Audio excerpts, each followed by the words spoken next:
I don't think expensive NDs matter as much as we think they do, because this $80 filter that has magnets that is outperforming this $250 filter just in ease of use has been blowing my mind.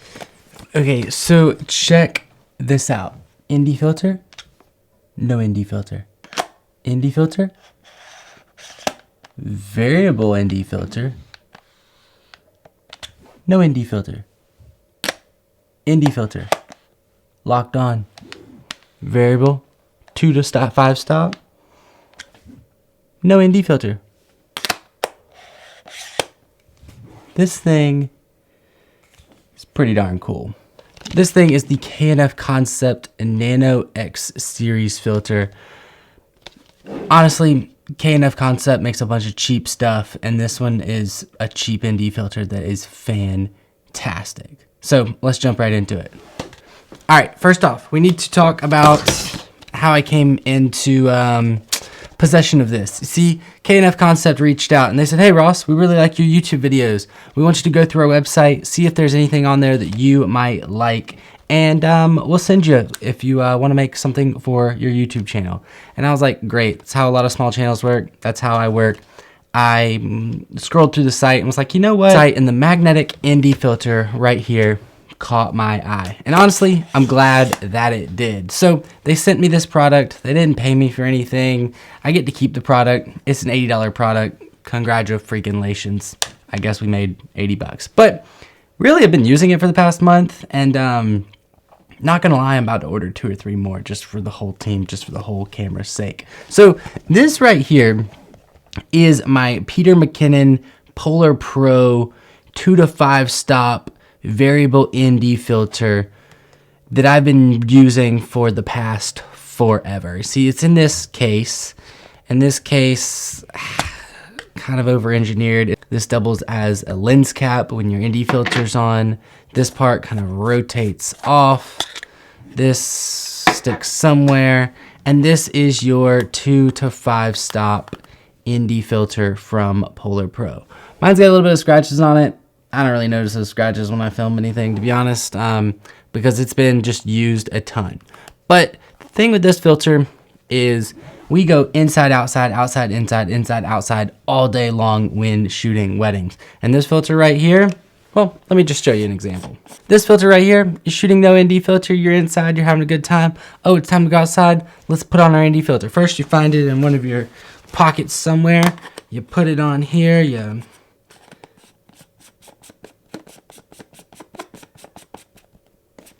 boom, ready to roll. All right, let's film something. It's cool. It's how it's always been. I haven't really noticed anything wrong with it or terrible about it, because that's just how it's got to be. It's got to screw onto here. It's got to do this. We shoot with a lot of Tamron lenses, and all these Tamron lenses are plastic, kind of rings around the outside. So it makes for sometimes difficult times finding those threads, getting those threads screwed on, making sure you're not stripping out the threads, getting it on there, locking it in. Now, I've been shooting with this filter for a very, very, very long time. It's just how it is, how it happened. A couple years ago, Polar Pro, Peter McKinnon came out with what they call the mag lock system. And that works very similarly to how this K&F system works. There's a magnetic ring and an ND filter. You smack it on there, it's magnetic, it just works. It makes a whole lot of sense. But there's one problem. Polar Pro filters, especially when they lock in with this Peter McKinnon Signature Edition brand name, are stupid expensive. So we run a couple wedding teams. I've got a couple large teams going out. I have 4 of these filters. 4 of these filters at $250 a pop has cost me a little over $1,000 in ND filters. And to upgrade these to the Maglock system would be another $1,000 to $1,200, which is just kind of crazy. I mean, make of that what you will. It's just crazy. This right here is the K&F Concept version. And honestly, man, I don't really notice a difference in image quality out of the K&F Concept versus the Peter McKinnon. We'll definitely have some side-by-side comparisons later on in the video just to tickle your fancy there. But from what I've seen shooting with this filter, I don't really notice a difference. It's not a big enough difference to cause that big of a hindrance within color grading. So let's compare the Peter McKinnon filter to going outside inside with this K&F Concept magnetic filter. You ready? We're outside. We're inside. We're outside. We're inside. Now, what it does is, if you can see this properly, it will magnetic to the lens just immediately. No matter what position you're in, no matter how you're rotated, it will magnetic immediately. But what it does is just give it a half rotation or so, and then it will lock in. It doesn't really lock, but it just locks in a little bit better. So there's just clicked on randomly, a little rotation, and now it's locked in. And you know it's in there because it's not moving left or right. But when it is locked in there, now you have free range to move your variable ND up and down from 2 to 5 stop all the way through. So, man, 80 bucks, 80 bucks, 80 bucks, 80 bucks for this ND filter. I've been absolutely loving it because it just makes life a whole lot easier. Now, let's talk about some of the downsides. Number one, obviously $80, a little bit cheaper. This is kind of how the box is when you first get it. And the thing with the downside of this is the, I guess, case that it ships with. The filter goes in this case, snaps shut. For a bag that is all black and brown and a lot of camera gear is black and all my cables are black, this big old white case, it's kind of ugly, not gonna lie. If they would have just like made this like a smoke gray plastic, dog, I'd have been all about it. But I do actually appreciate this because the case is fairly simple. You know, you unlock it here, you open it up, and then it's just sitting right in here ready to go.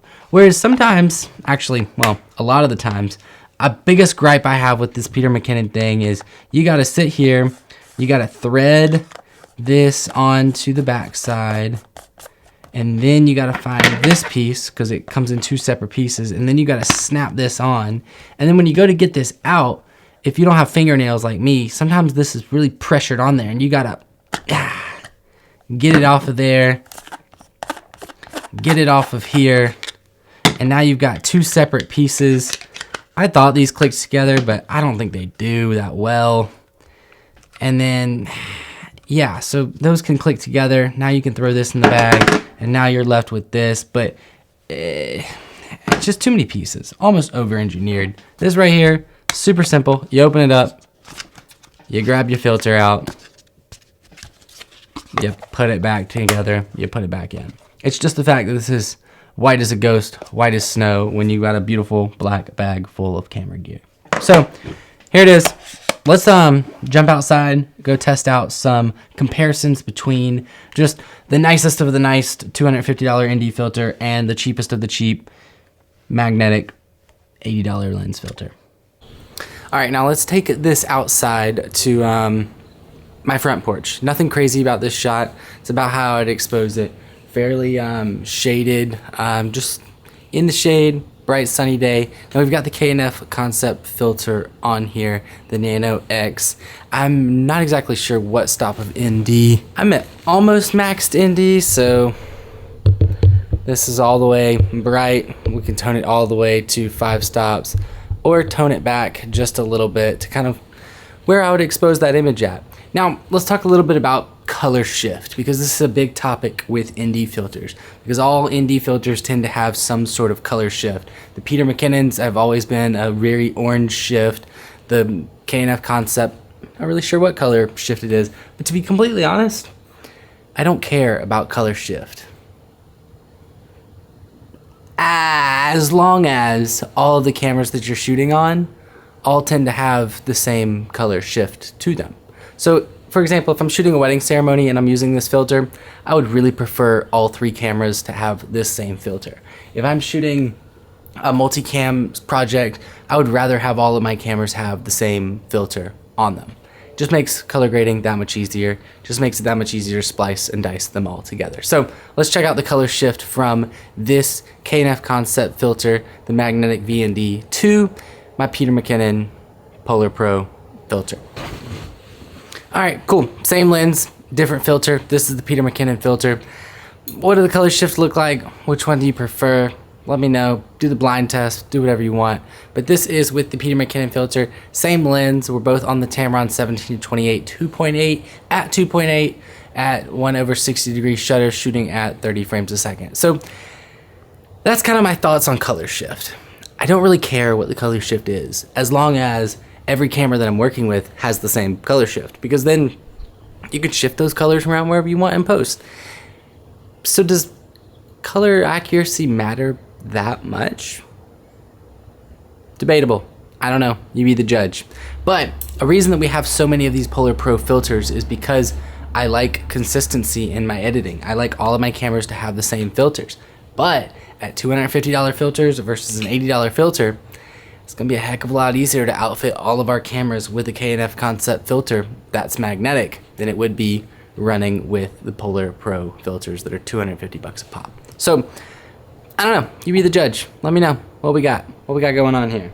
Let me just run you through real quick on kind of how this works. So this is the super thin threaded part that would screw onto your camera lens, and then this is the 82mm magnetic filter, and they just snap right on together. So I guess technically, in theory, you could have one of these on every lens that you're gonna use throughout the day and just run around and smack the same filter on every single one of them. I don't know, you got options, up to you. So yeah, what do you guys think? Let me know in the comments below.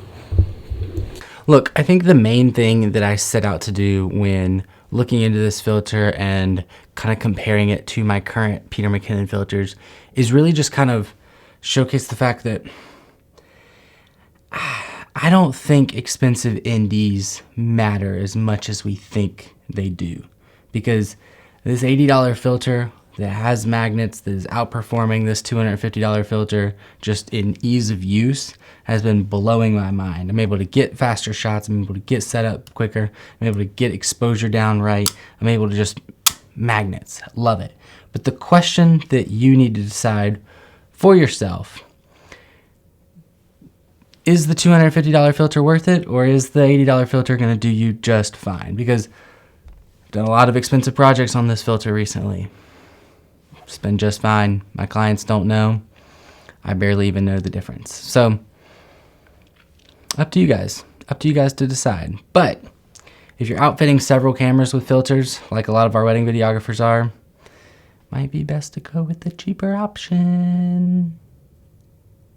Anyways, links in the description. I make like $1 every time you buy one on Amazon. So, I'll see you guys on the next video. Bye-bye.